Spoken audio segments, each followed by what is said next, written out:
সন্ধিয়া পৰত নদীৰ কাষত বহু সময় বহি থাকিলোঁ। বেলি লহিৱাৰ সুন্দৰ দৃশ্য, লগতে মুগ্ধ হৃদয়ৰ অসংখ্য সপোন। আকাশেৰে উৰি গৈছে বিহগীৰ অসংখ্য জাক, নাৱৰীয়াবোৰেও উভতিছে নিজৰ আপোন ঠাইলৈ। সন্ধিয়া পৰৰ হেঙুলীয়া বুলত গছৰ পাতবোৰ চিকমিকাই উঠিছে।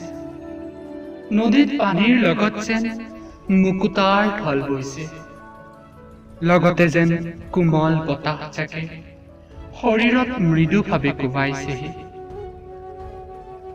লগে লগে মনে ঢাপলি মেলিছে সেই সুন্দৰ অনুভৱবোৰৰ মাজলৈ। পৰ্বতৰ ডাঠ অৰণ্যৰ মাজৰ পৰা ভাহি আহিছে প্ৰকৃতিৰ শুৱলা গীত। তাৰ তালে তালে যেন নাচি উঠিছে প্ৰকৃতিৰ সমগ্ৰ সৃষ্টি। নৈত বৈ যোৱা মেটেকাবোৰৰ দৰে মোৰ মনো যেন উটি ভাহি গৈছে বহু দূৰলৈ। হেনে লাগিছে নৈৰ পানীতেই যেন উটি যাম চিৰদিনলৈ।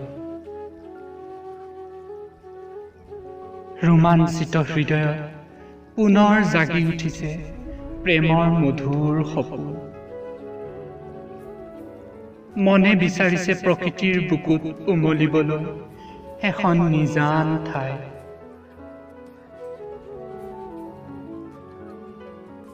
আকৌ কাইলৈ আহিম প্ৰকৃতিৰ এই নিজান দেশলৈ, উপভোগ কৰিম প্ৰকৃতিৰ মনোমোহা দৃশ্য, কথা পাতিম নিস্বাৰ্থ বিহগীৰ লগত,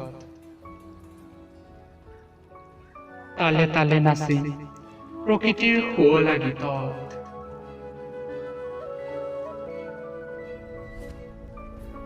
স্বাৰ্থপৰ মানুহৰ পৰা বহু নিলগত হাঁহি মুখে উমলিম প্ৰকৃতিৰ আপোন দেশত।